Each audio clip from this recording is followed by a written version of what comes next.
2차 방정식 한 건이 주어질 때 미정계수 구하기.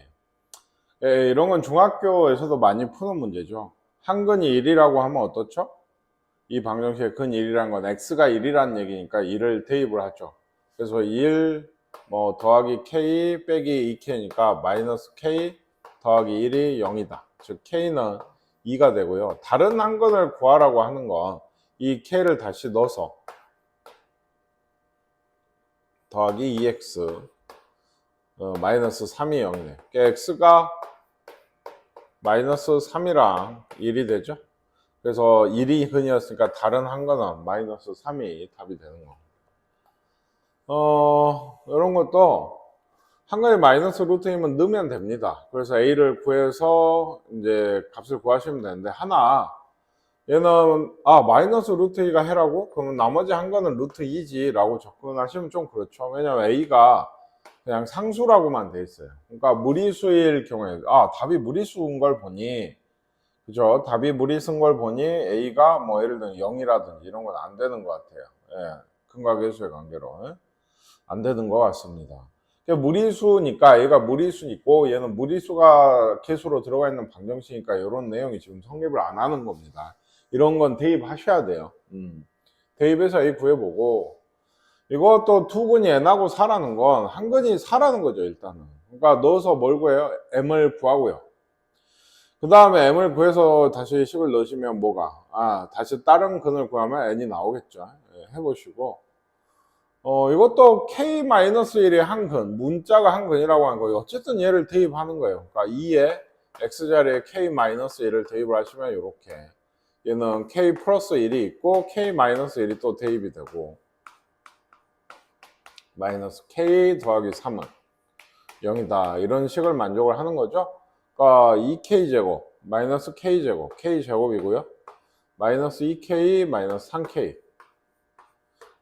플러스 1에 플러스 2, 플러스 3 더하기 6인가요? 네, 이렇게 돼서, 맞나요? 2k제곱, k제곱. 마이너스 4k네요. 마이너스 4k, 그럼 마이너스 5k가 되겠어요. 그러니까 이게 근과 계수의 관계로 하면 나왔을 텐데, 이게 아직은 그 단어이 아닌가요? 지났나요? 그래서 어쨌든 이게 좀 이상해서 k가 그러니까 2랑 3이 나옵니다. 마이너스 2, 마이너스 3이니까. 그래서 합은 5가 되겠어요. 그러니까 근과 계수의 관계를 써도 되죠. 여기에서는. 네. 이건 정말 중요한 문제. 네. 이런 식의 실수 k 값에 관계없이 하면은 이런 말 어디서 많이 나왔죠? 항등식 단원, k에 대한 항등식이다. 네, 이런 말을 줄 때 이렇게 많이 나왔어요. 근데 그게 항상 마이너스 1을 근으로 가지는 게 k 값에 관계없다 이 얘기는, 마이너스 1이 근이니까 이걸 집어넣었을 때 그 식이 k에 대한 항등식이다 이런 얘기예요. 이게 앞으로 이 다음 단원이나 다다음 단원에서 말을 바꿔가면서 한 4번, 5번은 더 풀게 돼요. 진짜로. 똑같은 말을, 이런 문제를. 그러니까 얘는 잘 해놓는 게 좋아요. 지금도. 마이너스 1을 근으로 가진다라고 하면 마이너스 1을 대입을 하면 k-3이 있고 더하기 a가 있고 여긴 뒤에는 없죠. k 더하기 2 더하기 b인데 는 0인데 이게 뭐라고요? k에 대한 항등식이 되게 돼요. 그러니까 k에 대한 항등식이면 k로 정리를 하셔야죠. 근데 얘는 k에 대해 1차라서 1 더하기 얘는 b죠. bk 마이너스 3 있고요. a도 있고 2b도 있습니다. k가 없는 애들. 즉 k에 대해 상수항. 그러니까 우변이 0인 항등식은 얘가 0이고 얘가 0이어야 돼.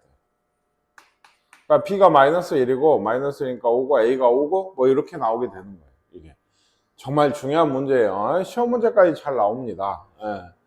꼭 정리 잘해서 풀 수 있도록 하시고요.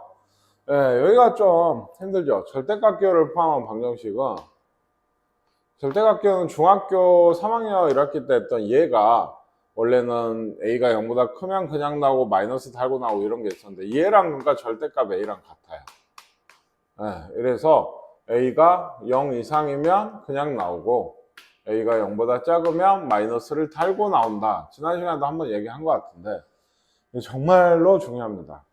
모든 방정식, 부등식, 함수 단원에 절대값만 이렇게 씌워 놓으면은 이제 응용 문제가 되는 거예요. 그걸 풀기 위해서는 기본을 알아야 돼.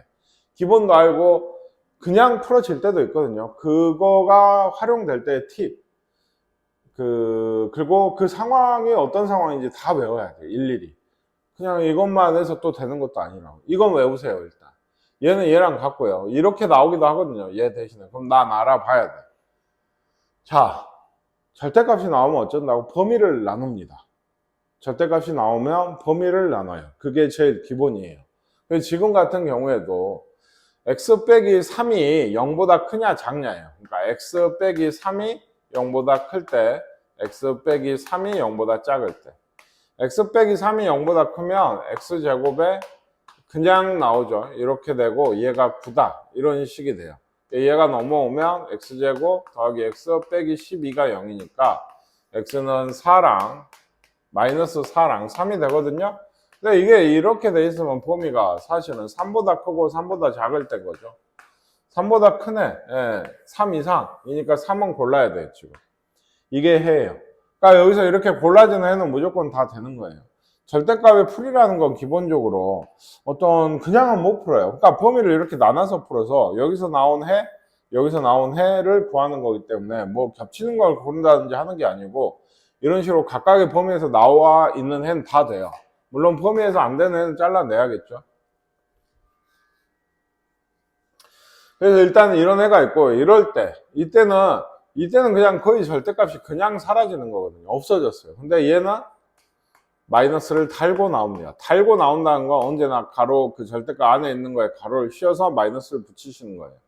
얘가 9다 라고 하면 x제곱 마이너스 x 플러스 3 마이너스 6이 0이니까 x는 3이랑 마이너스 2인가요? 이렇게 나와요. 얘는 3이 됐지만 얘는 3이 아니에요. 내가 범위를 나누기를 여기서. 그러니까 고등학교 문제에서 이런 류의 서술 과정이 많이 나와요. 그 생각의 과정이라 해야 되나? 서술 과정이라보다. 내가 범위를 나누고 그 범위 안에서 무엇인가를 찾고 그래서 얘는 되고 얘는 안 되고 지금도 3은 아까는 됐지만 3보다 작은 걸 해로 잡았으니까 얘는 안 돼요. 얘가 답입니다. 3 됐잖아요 아까. 그럼 여기서의 해인 거고 여기서 답이 된 거예요. 기본적으로 이 등호는 여기 있어도 되고 여기 있어도 되거든요. 0이면 어차피 마이너스를 붙이든 안 붙이든 다 0이에요. 그러니까 이쪽에 붙여도 되는데 나는 이쪽에 붙였어요. 그럼 여기서 해를 골라야 되는 거예요. 이게. 그래서 요 두 개가 한 거예요 지금. 내가 구한. 모든 근의 합은 1이 되는 거예요. 갑자기 이런 데서 근각계수의 관계 쓴다든지 뭐 이런 얘기가 아니라고요. 절대값은. 여기도 그 다음 것도 하나 볼까요? 얘는 기준이 여기죠. 그러니까 x가 그냥 0 이상일 때 0보다 작을 때가 있어요. 그래서 x제곱에 얘는 그냥 나오죠. 이러면 마이너스 20이 0이니까 x는 마이너스 5랑 4가 되게 돼요. 그럼 누가 4가 해다. x가 0보다 작으면 어때요? 예, 얘 마이너스 달고 나오죠. 얘가 마이너스 달고 나오니까 이렇게 됐고 이렇게 해서 해를 구하면 x는 5랑 마이너스 4가 됩니다. 누가 해요? 얘가 합니다. 0보다 클 때 해, 0보다 작을 때. 이 둘이 해인 거예요. 이게. 이걸로 하고 써야 돼요. 푸시요? 예, x는 4 또는 마이너스 4다 라고 답을 쓰셔야 되는 거예요. 이게. 나머지는 해가 아닙니다. 이거죠. 아까 선생님이 이거 얘기했죠. 루트 a 제곱은 뭐랑 같다? 절대값 x 빼기 1랑 같다.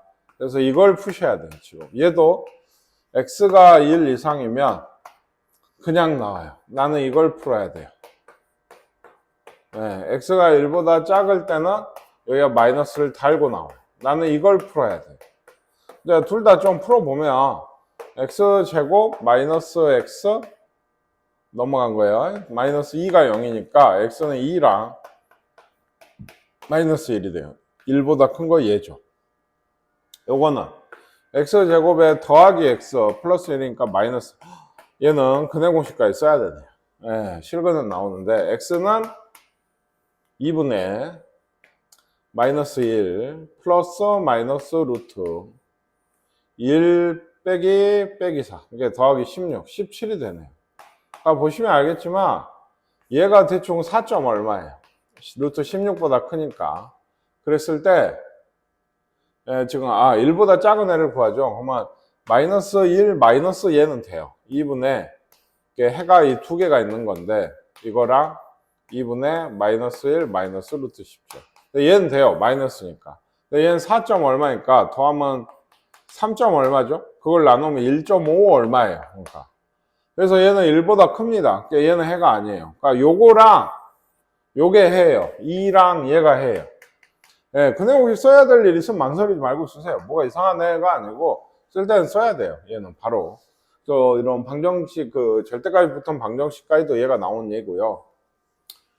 2차 방정식 활용. 예, 여기 보통 공통수학 1에서도 활용 문제가 참 많이 나옵니다. 2차 방정식 활용, 2차 함수 최대 최소 활용, 1차 부등식 활용, 2차 부등식 활용, 2차 연립 방정식 활용, 3, 4차 방정식 활용. 근데 그 중에 중요한 활용이 몇 개 없어요.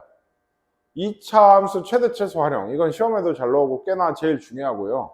그 다음에 연립 2차 부등식 활용이라고 하긴 그런데 활용 단어에서 좀 배워야 될 게 많아요. 그리고 연립 2차 방정식 활용. 그건 이제 식을 세우는 게 좀 힘들 때가 있어서 그것들이 서술형 같은 거로 좀 나올 때가 있습니다. 지금 얘는 그냥 생각을 해보세요. 활용이란 건 도형이나 일상생활에서 하는 얘기들 정도밖에 없어요. 그러니까 당연히 근이 실수예요. 보통 보면 해를 구해보면. 그렇기 때문에 허근이 안 나온다는 건 중학교 3학년 1학기 과정에서 배웠던 2차 방정식의 활용하고 거의 차이가 없어요. 요거는. 그래서 지금도 예를 들면 어떤 정사각형 가로의 길이를 정사각형이 있었어요. 그러니까 이거의 넓이를 구하라 했으니 여기를 x라고 나는 x제곱을 구하면 되거든요. 처음 정사각형의 넓이니까. 여기도 x고 x죠. 근데 가로를 2를 늘리고 세로를 3을 줄였대요. 3 줄였대요. 그러면 이런 직사각형이 된단 말이죠. 그러니까 얘의 넓이가 36이래. 36. 그럼 어디? 가로는 x 플러스 2고 세로는 x 빼기 3이겠죠. 2를 곱한 게 36이다. 넓이니까요. 요거 방정식을 푸시면 답이 나오게 됩니다. 요거는 원래 연립 2차 방정식에서도 나올 만한데 지금은 이제 그냥 2차 방정식이 문자를 하나로 제일 작은 가장 작은 원의 반원의 반지름이니까 여기를 x를 하면 여기가 x예요. 얘는 18 빼기 2x죠. 그걸 또 2로 나누면 9 빼기 x가 돼요. 9 빼기 x. 아시겠죠? 그래서 이런 넓이는 어떻게 구하겠어요? 제일 큰 반원. 반지름이 얘는 9죠? 9? 81파이의 2분의 1. 그래서 작은 반원 2분의 1 파이 x 제곱, 파이 r 제곱, 2분의 1 파이 9 마이너스 x 제곱. 역시나 파이 r 제곱이에요. 이걸 했더니 18파이가 된다는 거죠. 그러니까 파이 없고요. 2분의 1 다 곱하면 여기는 36이 되겠지. 결국에 이런 2차 방정식이 되게 돼요. 이거 해는 한번 구해보세요. 당연한 얘기인데 한 9 정도, 9가 아니죠. 한 2분의 9? 그 정도보다는 작아야 돼요. 작은 반원이니까 여기에 절반이 9잖아요. 그거보다는 작아야겠죠. 그거의 반지름보다는. 얘는 가로의 길이가 세로의 2배래요. 그리고 가로를 구하라 했어요. 그럼 여기를 x로 두면 좀 귀찮게 해줬네요. 여기가 2분의 x예요. 2배라 했으니까 가로가. 여기에서 이렇게 1cm씩 귀퉁이를 잘라서 점선으로 접었어요. 상상을 해보세요. 어떤 모양이 되겠어요? 그러니까 뚜껑이 없는 직육면체가 되고 이런 건 보통 부피를 묻죠. 왜? 뚜껑은 없어졌지만 부피는 그대로거든요. 그러니까 그 부피는 얘가 밑면이죠. 얘가 밑면의 가로, 얘는 x 빼기 2죠. x에서 1, 1씩 뺐으니까 1, 1씩. 세로 여기죠. 요건 2분의 x에서 2를 뺐죠. 여기도 1, 여기도 1. 두 개씩. 2분의 x 빼기 2. 이게 되고 높이는 1입니다. 이렇게 세웠을 때 여기가 1이잖아요. 그래서 얘는 부피식이 x 빼기 2에 2분의 1x라고 쓸까요? 2분의 1x 빼기 2 곱하기 사이 1인데 1은 의미 없어서 얘가 부피죠. 얘가 40이에요. 요거 전개해서 뭐 2를 곱하든지 해가지고 방정식에 구해보면 되겠습니다. 요거는 상식적인 수준의 문제라고 했어요. 어떤 양이 있어요. 뭐 30% 할인 혹은 세일을 한다고 하면 100분의 30을 곱해서 그 A 값에서 빼시는 게 아니고 100분의 70을 곱하시는 거예요. 100분의 70. 이게 어떤 의미죠? 100이 기준이에요. 100이. 그래서 30%가 빠졌다는 건 100에서 30을 빼서 70이라고 적는 거고, 어떤 X% 아니 뭐 20% 인상이 됐다, 올랐다라고 하는 거는 100에서 20을 더해서 120이 돼야 돼요. 120이. 네, 이런 식으로 계산을 하는 게 돼요. 그러니까 여기도 그것도 그렇습니다. X% 인상하고 X% 인하했으면 다시 그대로 아닌가요? 이게 잘 생각해 볼게. 1,000원을 10% 인상을 하면은 1,100원이거든. 다시 그걸 10% 인하를 하면 거기다 100분의 90을 곱하시면 0.9죠. 990원이 돼요. 예, 1,000원이 아니에요. 다시 원래 가격이. 그러니까 원래 붙은 양에 다시 할인을 하게 되니까 이런 건데, 그러니까 어떤 A 가격이 있어요. 요거를 X% 인상을 했다 하면 100에다 어째라? X를 더해라. 근데 요 가격에 다시 할인을 한 거죠. 얼마를? 100분의 100 빼기 X. X%만큼. 이게 그 가격이에요. 이게 처음 가격보다 9% 낮아졌다 하면 100분의 9인가요? 9를 빼서 91이 되는 거예요. 근데 얘기했죠? 요거가 이런 식으로 학생들이 어려워하는 이유 중에 뭐냐, 이런 문제에서 X%를 주어서 난 이걸 구할 텐데 민수를 또 둬야 된다, 뭐 이건 내가 둔 거죠. 이건 선생님이니까 이게 자연스럽게 두는데 학생은 새로운 민수를 내가 이렇게 둬야 된다는 게 거부감이 있는 경우가 많아요. 두 개가 있는 게. 나누면 없어집니다, 이런 내가 둔 미지수는. 그리고 요 양변에 얼마를? 100이 아니라 만을 곱해야 돼. 분모가 만이거든요. 이거 만을 곱해서 얘 만이랑 없애고 만을 곱하면 얘가 9,100이 되죠. 100씩 곱해가지고 100이다 해서 곱하면 여기가 하나밖에 안 떨어졌는데 다 지워버리고 계산하면 당연히 오답이 나오게 돼요. 요거 보시면 합차죠. 그래서 만 빼기 x제곱이고 얘가 9,100이다. x제곱이 900이다. x는 30, 즉 30%였나 봐요. 이게 뭐 이런 얘기가 되게 됩니다. 네, 판별식부터는 다음 시간에 하도록 하겠습니다. 네.